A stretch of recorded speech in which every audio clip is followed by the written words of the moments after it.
সামনেই লোকসভা ভোট আর হাতে গোনা 3 থেকে 4 দিন এরই মধ্যে 2023-24 অর্থবর্ষে কেন্দ্র বাজেট পেশ হতে চলেছে। হ্যাঁ বন্ধুরা, ঠিকই শুনেছেন, আপনারা এই মুহূর্তে বিভিন্ন নিউজ সূত্রে দেখতে পেরেছেন 1 ফেব্রুয়ারি থেকে অর্থাৎ 1 ফেব্রুয়ারি থেকে কেন্দ্রীয় বাজেট পেশ হতে চলেছে। আর এবারে কেন্দ্রীয় বাজেটে বিশেষ করে কেন্দ্র সরকারের একটি জনপ্রিয় প্রকল্প পিএম কিষাণ সম্মান নিধি প্রকল্প, আর এই পিএম কিষাণ সম্মান নিধি প্রকল্পের টাকার পরিমাণ বাড়াতে চলেছে 6,000 টাকার পরিবর্তে। আপনারা জানেন সামনেই লোকসভা ভোট রয়েছে, আর এই লোকসভা ভোটের আগে বড়সড় চমক দিতে চলেছে কেন্দ্র সরকার।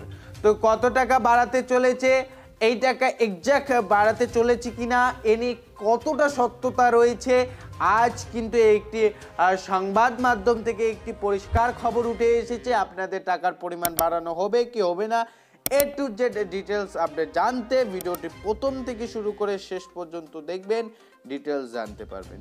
পাশাপাশি রিকোয়েস্ট করব, চ্যানেলে নতুন হয়ে থাকলে চ্যানেলটিকে সাবস্ক্রাইব করে রাখবেন আর ভিডিওটিতে অবশ্যই একটি লাইক প্রদান করে দেবেন। এই সংক্রান্ত আপডেটে লেখা রয়েছে, গত কয়েক বছর ধরে কৃষিতে বরাদ্দ বেড়েছে উল্লেখযোগ্যভাবে। কৃষকদের জন্য তৈরি হয়েছে একগুচ্ছ প্রকল্প।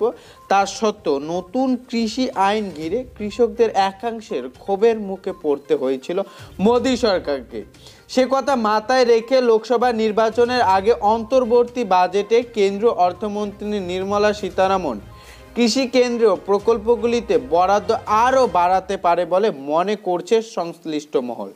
আগামী 1 ফেব্রুয়ারি অর্থাৎ 1 ফেব্রুয়ারিতে লোকসভা অন্তর্বর্তী বাজেট পেশ করবে নির্মলা অর্থাৎ অর্থমন্ত্রী।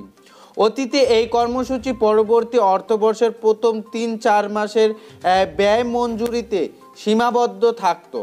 তবে 2019 সালের লোকসভা নির্বাচনের আগে সেই প্রথা বদলে দিয়েছিল মোদী সরকার। ঘোষণা হয়েছিল বেশ কয়েকটি গুরুত্বপূর্ণ প্রকল্প, যার মধ্যে ছিল পিএম কিষাণ সম্মান নিধি। আর এইবার সামগ্রিক কৃষিক্ষেত্রে যথেষ্ট চাপে।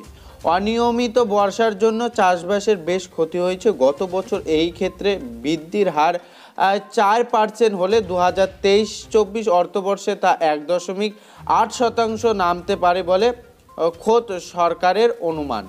পিএম কিষাণ সম্মান নিধির জমির মালিকানা ছোট কৃষকদের বছরে 6,000 টাকা অনুদান দেওয়া হয় সূত্রের খবর।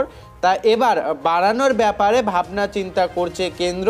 কৃষি ঋণের লক্ষ্যমাত্রা 20 লক্ষ কোটি টাকা থেকে বেড়ে 22 থেকে 25 লক্ষ কোটি টাকা হতে পারে। মূলত এই আপডেটে পরিষ্কার দেখতে পাচ্ছেন যে পিএম কিষাণ সম্মান নিধি প্রকল্প পাশাপাশি কৃষি ঋণের ক্ষেত্রে কিন্তু একটি বড়সড় ঘোষণা হতে পারে এই 1 ফেব্রুয়ারি যে বাজেট পেশ হতেছে সেই বাজেটে।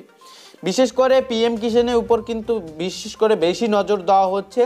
আর এই পিএম কিষাণের টাকার বাড়ার নিয়ে কিন্তু একটি দেখতে পাচ্ছেন বেশ কয়েকটি নিউজ পোর্টালে ইতিমধ্যে কিন্তু লেখা শুরু করে দিয়েছে।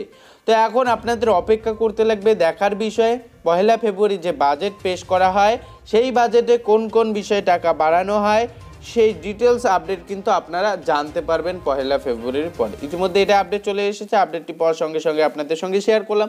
আশা করি আপডেটটি পাওয়ার পর উপকৃত হয়েছেন। অন্যকে ভিডিওটি শেয়ার দিয়ে জানাতে সাহায্য করবেন। চ্যানেলে নতুন হয়ে থাকলে চ্যানেলটিকে সাবস্ক্রাইব করে রাখবেন। আর হ্যাঁ, ভিডিওটিতে অবশ্যই একটি লাইক প্রদান করে দেবেন, কেননা আপনার একটি লাইক আমাদের এরকম নিত্য নতুন ভিডিওগুলো আনতে অনেকটা উৎসাহিত করে। ভালো থাকবেন, সুস্থ থাকবেন, দেখা হচ্ছে খুব শীঘ্রই আরও একটি নতুন ভিডিওর সঙ্গে।